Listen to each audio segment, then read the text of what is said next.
Nous sommes le dimanche 5 juillet 2020, il est 20 h sur la chaîne africaine de télévision. Voici les titres de votre journal. Ils sont de plus en plus accusés de commettre des exactions sur des civils, les forces de défense et de sécurité burkinabé. Le cas le plus récent est celui de Tanwalbougou où des bavures auraient été constatées. Dans ce journal, vous entendrez des éléments d'explication de Atiana Serge Oulon, auteur d'un livre sur le terrorisme au Burkina Faso concernant ces accusations répétées. C'est une fierté pour le Burkina Faso. L'un des fils du pays aura son mot à dire cette année 2020 à la cérémonie des Oscars. Une prestigieuse cérémonie qui décerne des prix d'excellence aux productions cinématographiques américaines et internationales. Le cinéaste était sous le projecteur de Alain Coulibaly où il donne son ressenti après sa désignation. Son portrait, c'est dans un court instant. Et puis Kenny West, le rappeur et producteur milliardaire, annonce sa candidature pour les élections présidentielles de novembre prochain aux États-Unis sous la bannière d'un candidat indépendant. Le mari de la star de la télé-réalité Kim Kardashian pourra-t-il tenir face aux dinosaures de républicains et démocrates? Restez avec nous, vous verrez les explications de Ahmed Nanema. Voilà pour les titres. Bonsoir et bonsoir à tous. Direction d'abord le Mali pour commencer. Le président Ibrahim Boubacar Keïta veut former un gouvernement d'union nationale pour engager des réformes dans son pays. Hier, il a reçu à Bamako des représentants de partis et de la majorité avec qui il a évoqué cette question. Devant ses représentants, Ibeka s'est dit totalement ouvert au dialogue. Pour lui, en tout cas, ce gouvernement d'union nationale proposé vise à trouver les solutions à la crise politique actuelle et ses invités ont approuvé l'initiative. Hubert Coulibaly, ancien ministre malien des Affaires étrangères qui dirige un regroupement de partis poids lourds de la majorité présidentielle, indique justement que l'offre de l'exécutif malien est opportun car l'objectif visé est de conduire les réformes nécessaires pouvant éviter au pays des épisodes encore surchauffés. Mais toutes les parties prenantes affirment déjà qu'aucun sujet ne sera tabou dans cette réforme. Au Cameroun, à présent, le gouvernement de Paul Biya et plusieurs figures de contestation séparatistes des deux régions anglophones de l'ouest du pays ont entamé enfin des discussions sur le cessez-le-feu. Une première rencontre officielle depuis le déclenchement de ce sanglant conflit il y a 3 ans, et ce malgré de nombreuses pressions internationales. Dans ces deux régions où vit justement la majorité des anglophones du pays, l'armée et des groupes séparatistes s'affrontent pratiquement tous les jours, prenant en tenaille les civils victimes d'exactions des deux camps. Les détails de ce cessez-le-feu sont toujours en cours de discussion et nous vous tiendrons informés lorsque des avancées significatives auront été faites. C'est ce que nous indique en tout cas le principal leader séparatiste anglophone Julius Ayuk-Tab, lui qui affirme également son attachement à l'indépendance de ces deux régions qu'on appelle l'Ambazonie. Depuis des années, la minorité anglophone s'estime lésée par rapport aux francophones majoritaires dans ce pays où anglais et français sont les langues officielles. Et enfin, 2017, après des mois de manifestations d'avocats et d'enseignants anglophones réprimés férocement par le pouvoir dans ces deux régions, des séparatistes ont pris les armes contre Yaoundé. Depuis, ce conflit a fait plus de 3000 morts et forcé plus de 700 000 personnes à fuir leur domicile selon les ONG internationales.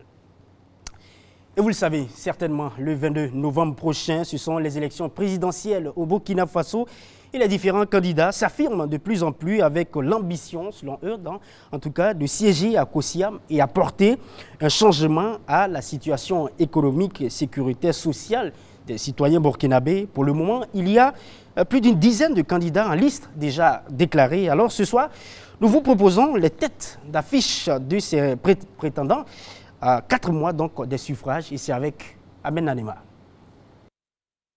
Face aux différentes crises que traverse le pays, les citoyens ont la lourde tâche de choisir parmi une dizaine de candidats à la présidentielle le messie qui va leur procurer le salut tant attendu.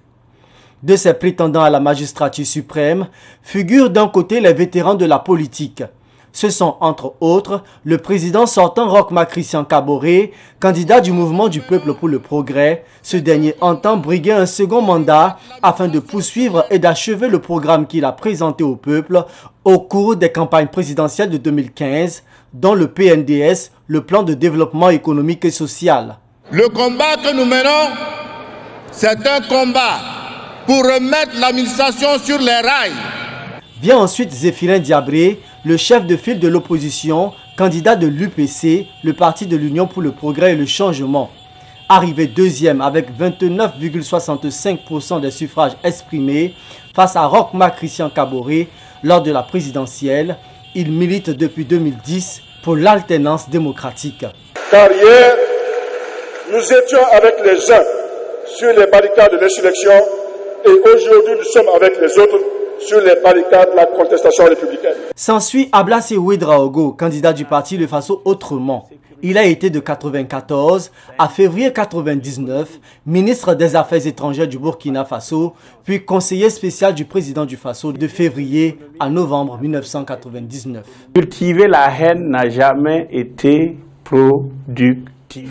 Un autre vétéran de la politique à ne pas négliger est Kadri Désiré Ouedraogo, qui a occupé le poste de Premier ministre sous l'ex-président Blaise Compaoré de 1996 à l'an 2000.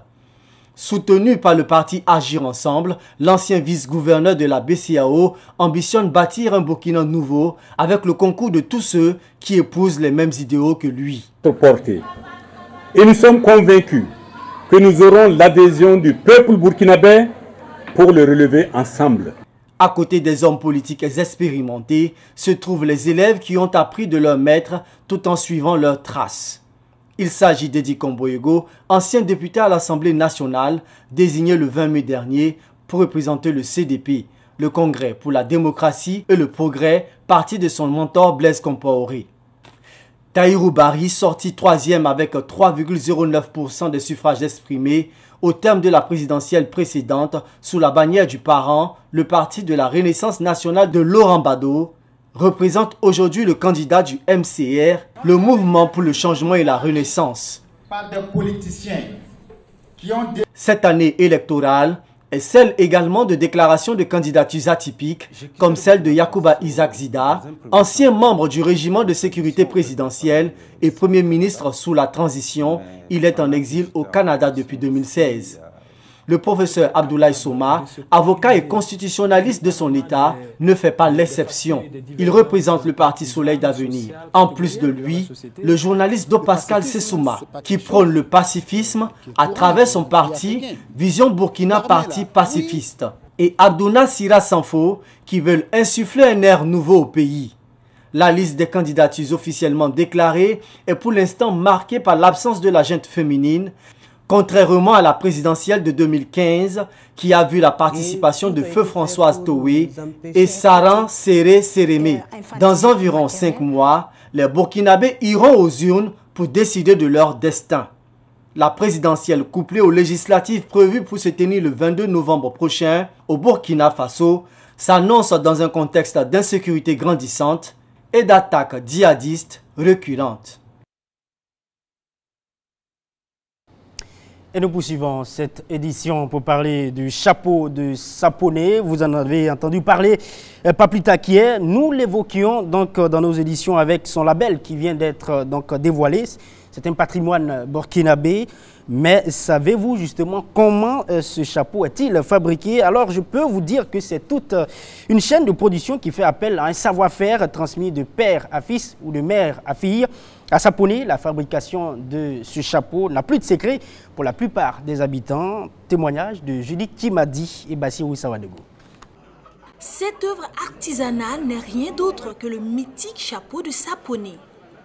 Sa conception est un art qui fait appel à un savoir-faire culturel que les chapeliers se transmettent de génération en génération.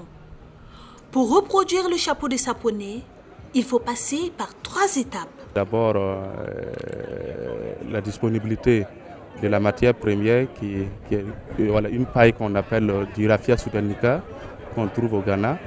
Voilà, et après ça, voilà, ça passe à l'étape maintenant du tissage.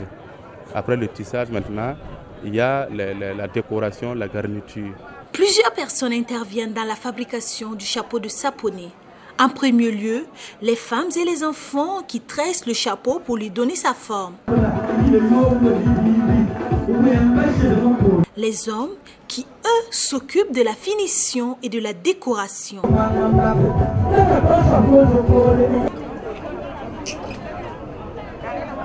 Mais cette chaîne de production rencontre des difficultés et pas des moindres. Les difficultés rencontrées surtout c'est au niveau de la matière première parce que la matière première n'est pas... souvent c'est indisponible parce qu'on en trouve au Ghana. Il y a une équipe aussi de pourvoyeurs de la matière première, souvent qui partent à vélo, souvent à moto, voilà, au Ghana voisin, au pays voisin, voilà, pour ravitailler les chapeliers. Ça fait que, comme ça rentre maintenant dans, dans une phase mercantile, ça fait qu'au Ghana aussi, voilà, il y a des taxes aussi qui ont été érigées et ça va sûrement impacter aussi le prix du chapeau ici à Saponé. Production du chapeau, il y a toujours des difficultés. Parce que pour amener les fibres là, bon, c'est tout un problème. Parce qu'il faut aller à Bobo, il faut aller au Ghana, hein, et à Borobo pour amener. Des fois même les forestiers les arrêtent pour qu'ils n'enlèvent pas. Donc c'est toute une difficulté. Et en plus, il y a des moments même que le chapeau ne marche plus. Donc les gens payent et les gens fabriquent, mais ça ne passe pas. Les producteurs espèrent donc des actions fortes du gouvernement pour continuer à produire ce chapeau qui est une marque de l'identité du Burkina Faso. Un chapeau dont les origines remontent au XIVe siècle. Ce produit artisanal typique à la commune rurale de Saponé tire son origine lors de l'intronisation de Naba Kwanda, 9e empereur Mossi. Et je l'annonçais tantôt, sa voix porte désormais dans la sélection des Oscars 2020. Il s'agit du cinéaste burkinabé Kissouen Sida Michel Zongo. Michel Zongo a été désigné par les Academy Awards pour siéger dans le jury de la compétition catégorie documentaire. Cette prestigieuse cérémonie de récompense américaine décerne chaque année depuis 1929 à Los Angeles des prix d'excellence aux productions cinématographiques africaines, américaines et internationales en général. Et c'est une première pour le Burkina Faso qui est à sa première participation à cette compétition mondiale du cinéma. Nous sommes donc allés à la rencontre de l'homme. Michel Zongo s'exprime au micro de Alain Koulibaly et devant la caméra de Achille Ouedraogo.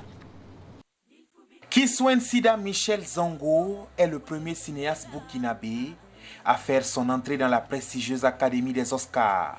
Cette cérémonie de récompense cinématographique américaine qui décerne chaque année depuis 1929 à Los Angeles des prix d'excellence aux meilleures productions américaines et internationales du cinéma. Une nomination fort exaltante pour ce natif de Koudougou, dont la voix compte désormais dans la sélection des films documentaires à la compétition des Oscars 2020. C'est une joie, hein? Il faut reconnaître que c'est une grande joie d'ailleurs parce que c'est pas quelque chose qu'on demande. C'est pas l'ordre de poser une demande ou un dossier pour qu'on vous sélectionne. On vous honore parce qu'on pense que vous faites partie des gens qui avaient le profil d'être là. Donc déjà c'est un honneur d'être sélectionné parce que aussi c'est quand même la plus grande distinction du cinéma mondial. Et faire partie des gens qui vont choisir ces films-là, c'est aussi, ça montre que notre travail que nous faisons a eu écho au niveau international et qu'il y a une considération de notre travail voilà, dans les grandes instances du cinéma mondial. Et au-delà de moi, de ma personne, c'est mon pays hein, et qui est très honoré parce qu'on dira toujours le burkinabé.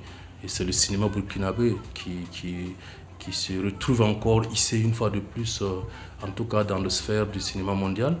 Et c'est une joie. Je suis content de rendre heureux les Burkinabés. Sa passion pour le cinéma ne date pas d'aujourd'hui. Dès l'enfance, le jeune Kissouen Sida côtoie les scènes cinématographiques dans son quartier, d'abord comme simple spectateur, un spectacle qui donnera par la suite goût à l'homme d'embrasser la carrière de réalisateur. Moi j'ai vu tourner des films à Koudougou, notamment par Pierre Yamuego, le regretté, qui venait tourner ses premiers films à Koudou. Donc c'était dans mon quartier, donc on a côtoyé déjà ce milieu. Et aussi très jeune, je regardais les films. Il y avait là encore les salles de cinéma en ce moment. Donc notre loisir principal, c'était d'aller voir des films, quoi. Je pense que c'est l'ensemble de tout ça et qu'après, bon, on a des opportunités d'apprendre ce métier, on l'apprend. Je me suis formé à la DCN, la direction de la cinématographie nationale en son temps, qui est l'actuel USIS, et que c'est en 99-2000 qu'il y a eu des sections de formation. Et le ministère de la Culture avait lancé des appels à formation dans le domaine du cinéma, en ce qui concerne tous les métiers du cinéma. Et donc, moi j'ai saisi l'occasion, j'ai été formé comme cadreur. Donc ma formation principale, je suis cadreur, et après le Burkina, je suis allé me former en France dans ce domaine-là, comme assistant opérateur image, parce que c'était en pellicule, c'était justement entre la pellicule et le numérique. Et plus tard, voilà, j'ai eu envie de réaliser, de produire des films, et j'ai encore refait une autre formation en France en réalisation de production. Cinéaste engagé, Kiswen Sida Michel Zongo use de ses productions pour combattre les injustices sociales. Un combat qui l'amènera à traiter divers sujets à polémique, dont l'immigration qu'il traite dans son film Espoir Voyage, les traditions et la culture orale africaine dans Sibi, l'âme du violon,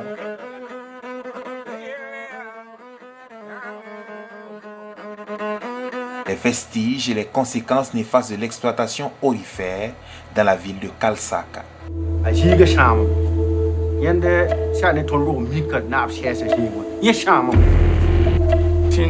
Des chefs-d'œuvre cinématographiques dont les qualités sont reconnues et primées à l'intérieur, tout comme à l'extérieur du pays. C'est un genre cinématographique qui n'était pas très connu. Nos aînés, beaucoup, la plupart faisaient de la fiction. Et moi, c'est aussi des circonstances. Quand je commençais dans le domaine du cinéma en tant que technicien, j'ai travaillé très rapidement sur le terrain comme cadreur en accompagnant des réalisateurs documentaires. Donc ça m'a donné de l'envie, en fait. J'ai compris que ce cinéma avait une force. Parce que je suis aussi par engagement, voilà, j'aime aussi les thématiques, j'aime ce qui peut transformer le monde, la société, c'est un peu des rêves, quoi. Et j'ai vu que le documentaire avait un impact vite sur ceux qui le regardaient. Donc je me suis dit que ce cinéma était urgent, non seulement pour le Burkina, mais pour l'Afrique, parce qu'une fois, c'est nous qui devrons transporter nos images à l'extérieur. Parce que pendant longtemps, l'Afrique avait été filmée par des gens venus d'ailleurs. Et ces images-là, ce n'étaient pas forcément des images qui étaient dans le sens positif des Africains, puisque c'était leur point de vue, c'était leur regard. Et moi, j'ai voulu avoir un autre regard à l'intérieur, dans la société que je vis, et avec responsabilité, amener ces images-là à l'extérieur. Donc ça vient de là vraiment l'engagement pour moi de faire du documentaire. C'est de poser notre regard sur l'Afrique, sur mon pays et sur ma société. Un métier qui n'est pas sans difficulté quand on sait que le cinéma burkinabé, en l'occurrence le genre documentaire, est de moins en moins consommé par les cinéphiles burkinabés. Souvent je dis, voilà, comment le cinéma peut tout être bien dans un pays où tout n'est pas bien. Et c'est à l'image du pays.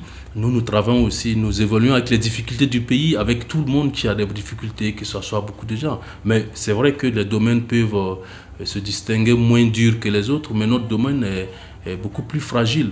Et voilà, est beaucoup plus fragile dans ce sens que la rentabilité de ce que nous faisons n'est pas rapidement estrompée.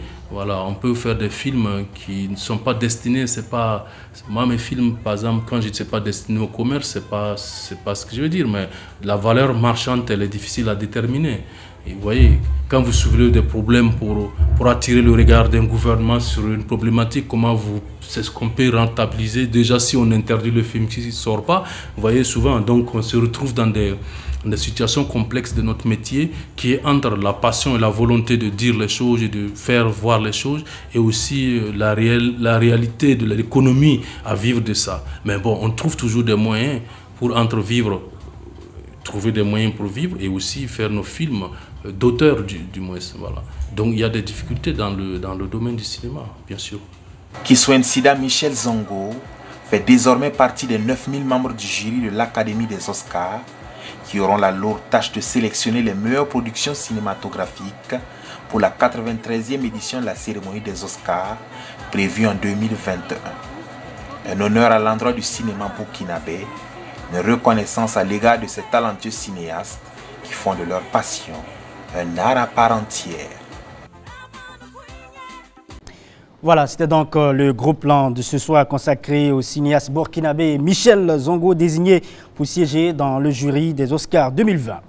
Nous abordons à présent un autre sujet dans cette édition. Nouveau soupçon de bavure, bien sûr, de l'armée burkinabé à Tanwalbougou il y a quelques jours.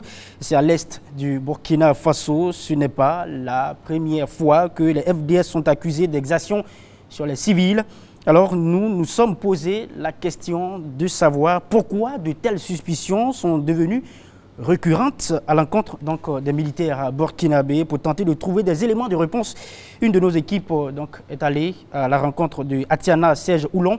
Il est journaliste et auteur d'un livre sur le terrorisme au Burkina Faso, la synthèse des échanges avec Gildas Da et encore Achille Ouedraogo. Au petit matin du 30 juin dernier, des membres des forces de défense et de sécurité encerclent le quartier Peul de Tanwalbougou. 12 personnes sont embarquées dans des pick-up, puis amenées vers une destination inconnue. La suite, on la connaît. De ces 12 personnes, 7 cadavres seront découverts sur l'axe Tanwalbougou-Matiakwali. Tanwalbougou revient ainsi tristement au devant de l'actualité pour des faits similaires. Ce n'est pas la première fois qu'il y a des accusations d'exaction, d'exécution sommaire ou de bavure contre les forces de défense et de sécurité, particulièrement à l'Est, mais ce n'est pas que l'Est, il y a d'autres parties du pays, des faits qui sont souvent documentés avec des faits précis. Je pense qu'il faut qu'on prenne la mesure de la situation et se dire qu'on ne peut pas régler la situation sécuritaire de cette façon. Et on doit créer les conditions pour qu'il y ait cette confiance, gagner la guerre du cœur et de l'esprit, comme on le dit, afin que les populations puissent collaborer de façon efficace et efficiente. Sur les réseaux sociaux, l'indignation se fait ressentir. Très rapidement, l'armée va prendre les devants. L'officier ayant dirigé l'opération tant décriée est mis aux arrêts. Ces derniers temps, les accusations d'exaction contre les FDS burkinabés se démultiplient. Les conséquences, comme je l'ai dit, c'est de faire de telle sorte qu'on ait un délitement de la société, qu'on ait des communautés qui se regardent en chaîne de faïence. Et déjà, vous avez vu la sortie de la Commission nationale des droits humains qui alertait sur le vivre ensemble au niveau de Tanwalbougou, où les différentes communautés se regardent en chaîne de faïence. Vous avez les Mossé d'un côté, les Gourmachés de l'autre, vous avez les Peuls d'un autre. Et c'est difficile, on ne peut pas construire une nation de ce genre parce qu'après le terrorisme, dans tous les cas, tôt ou tard ça va finir. Il faudrait qu'on vive ensemble, il ne faut pas que ça reste. Ça laisse des stigmates. Nous devrions faire de telle sorte qu'on ne puisse pas faire le lit d'un embrasement, en tout cas communautaire, dans notre pays. Tanwalbougou une fois, puis deux, Kenwouro et ces dernières heures Petabouli, autant de localités où des accusations d'exaction pèsent sur l'armée burkinabé ou sur les volontaires pour la défense de la patrie. Pourquoi et comment expliquer une telle situation? Il faut se dire que la situation est assez complexe. On est en guerre, comme on le dit. L'ennemi est invisible. On n'a pas des terroristes qui sont d'un côté et qui combattent à visage découvert, qui se font au sein de la société. Vous avez des complicités qui ne sont pas souvent faciles à déceler. Et vous avez aussi des forces armées nationales dont les éléments sont éprouvés par la situation, la surcharge de travail, des heures de patrouille, le fait qu'on accumule les missions. Psychologiquement, ce n'est pas toujours aisé. Vous avez les mêmes éléments de force de défense qui, avec les pertes de leurs collègues, de leurs promotionnaires, de leurs petits frères, souvent dans leurs bras, vous avez toute cette situation qui crée que psychologiquement, ce n'est pas toujours aisé de pouvoir faire face. Ce sont des éléments qui font peut-être, qui sont des aspects qu'on peut avancer pour expliquer. voilà, ces situations de bavure. Parce que vous avez des groupes terroristes qui ont pu s'intégrer au niveau de la population. On ne sait plus qui est qui, on ne sait pas le monsieur qui est au bord de la voie, qui fait le berger, est-ce qu'il est complice ou pas. Vous ne savez pas que le commerçant qui est peut-être au marché approvisionne les groupes armés en vivres. Tout ça, tout cela, en fait, sont des éléments à prendre en compte. Mais comme je l'ai dit, on doit faire de telle sorte que dans un état de droit quand même, quand il y a des soupçons de complicité ou d'actes terroristes, qu'on puisse quand même se donner les moyens de mettre les gens en arrestation, de mener des enquêtes et puis procéder à des condamnations s'il y a lieu. Si sur le front, les FDS ont réussi à ramener une accalmie dans certaines localités, pour Atiana Serge Oulon, la situation d'insécurité demeure très préoccupante. Pour lui, le Burkina a atteint un seuil où il y a de quoi s'inquiéter davantage. La situation est toujours inquiétante. Et pour terminer tout à fait sur le sujet, Atiana Serge Oulon donne aussi son point de vue sur la récente visite du président du Faso à Djibo, ville en proie au terrorisme. L'auteur est aussi revenu sur les éventuelles retombées d'un tel déplacement, surtout au plan sécuritaire et pour les élections à venir. Écoutons-le ensemble au micro de Gilles Dasda et Achille Ouedraogo. C'est vrai. Mais comme on le dit aussi, mieux vaut tard que jamais. Il faut l'inscrire dans le cadre tout simplement de peut-être mobiliser la troupe en fait, au niveau de Djibo particulièrement. Un message à l'intention de la population également du fait que c'est le premier Burkinabé qui se déplace et depuis quelques années. Et cela avait été réclamé, on dénonçait le délaissement de la ville de Djibo, le fait que les administrations se ferment, les fonctionnaires quittent la ville. Parce qu'il faut aussi se dire que depuis quelques temps, depuis quelques années, les ressortissants de cette province-là, à plusieurs reprises à travers des audiences officieuses ou officielles, voilà, ont fait le plaidoyer. Et je pense que c'est un message qui a dû être porté à l'attention du chef de l'État pour lui demander à ce qu'il fasse le déplacement, afin que les populations aussi se sentent en fait burkinabés, se sentent en fait comme une entité aussi de la nation burkinabé. L'autre aspect, c'est que je crois qu'on ne peut pas aussi exclure à l'approche des élections qu'il y ait aussi un peu cette initiative électoraliste, voilà, pour montrer qu'on est là et qu'on gère la situation. Parce qu'on a vu que le président du Faso a fait une balade, une promenade dans la ville de Djibo, il a tourné en véhicule. Je pense que ce sont des éléments à prendre en compte. C'est vrai qu'il y a eu des engagements encore qui ont été pris après les rencontres avec la population, la troupe. Bon, je ne crois pas que ce soit à l'issue d'une visite qu'il ait besoin de connaître les doléances parce que ce sont des problèmes déjà connus, le problème de sécurité, le problème d'accessibilité, le problème de l'approvisionnement de la ville. Ce sont des problèmes connus. Je ne pense pas que c'est avec la visite que forcément il allait être imprégné de certains problèmes. Je vous emmène maintenant aux États-Unis avant de refermer les pages de ce journal. Kanye West, le rappeur et producteur milliardaire, annonce sa candidature pour les élections présidentielles de novembre prochain. C'est à travers son titre « Viser les étoiles » que cette annonce est faite dans les élections américaines, même s'il y a toujours eu de la place pour les indépendants. Le mari de la star Kim Kardashian pourra-t-il peser justement lourd face aux nombreux républicains et démocrates? En tout cas, s'il y tient vraiment, il a du pain sur la planche, comme nous l'explique Ahmed Nanima.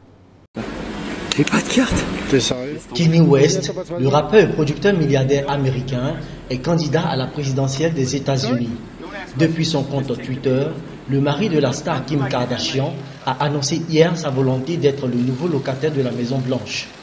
Il le dit dans une de ses chansons, « Je veux viser les étoiles ».